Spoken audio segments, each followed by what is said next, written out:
Actually, a bit of an update on Lego Star Wars Complete Saga. I tweeted out when it first released, like, so, what was this, 3 days ago now? That when I'd finished the main story, I would add it to the streaming rotation for um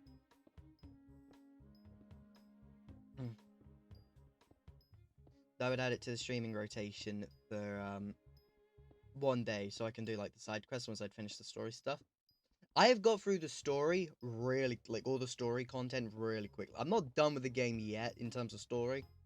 I've still got to make it through like the half of The Last Jedi and all of Rise of Skywalker. But it's probably gonna be added to the stream schedule way quicker than I thought it was. And it is a really fun game just to mess about in. Like, I spent like a solid chunk of time just messing around as NPC, as not as NPCs, just as different characters I'd already got.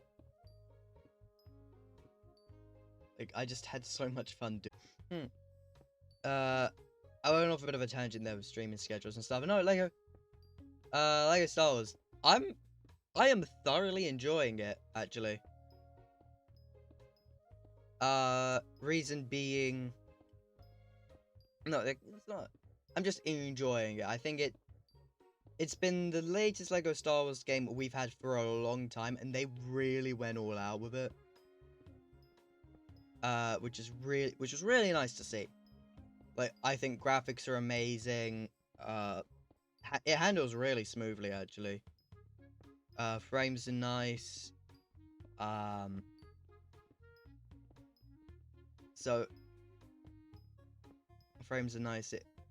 Though I think, like, I have 3 things to complain about.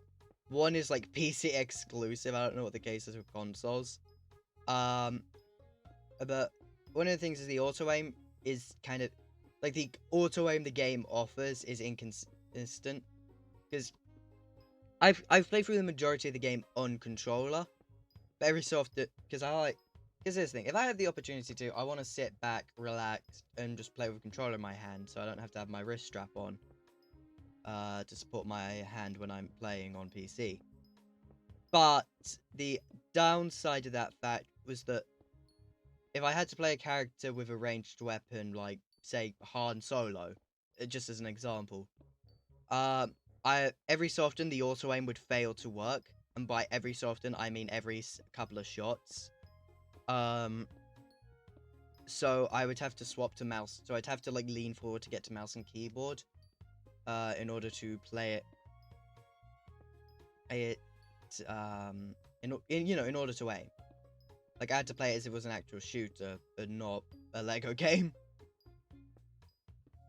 I think my second thing, when I started the game, the standard I was holding it up to was the last big Lego Star Wars game. And given the fact I haven't played the Clone Wars, the last big Lego Star Wars game I played was the complete Saga. So that is the standard I hold it up to. And it is the standard I will continue to hold it up to. But so it's the standard, and as I play through, I will continue to hold it up to that standard. It's already surpassed that standard, don't get me wrong. But one thing I thought the complete Saga did really well was the way it paced out the story content. Like, yeah, there were some tedious parts in the levels, but I think overall it was really smooth with how it handled all the story stuff from the movies. Whereas with, like, the complete Saga, I think it misses out on it's a lot of missed opportunities with some of the movie content. Like, there are some cutscenes in it that I feel like would have been really cool to play through. Like, and don't get me wrong, I'm not a genius. I get they were probably crunched for time, given they made at least, because it was delayed twice, so I get they were under a bit of pressure to finish the game. So at the end of the day, I can understand why it's the way it is.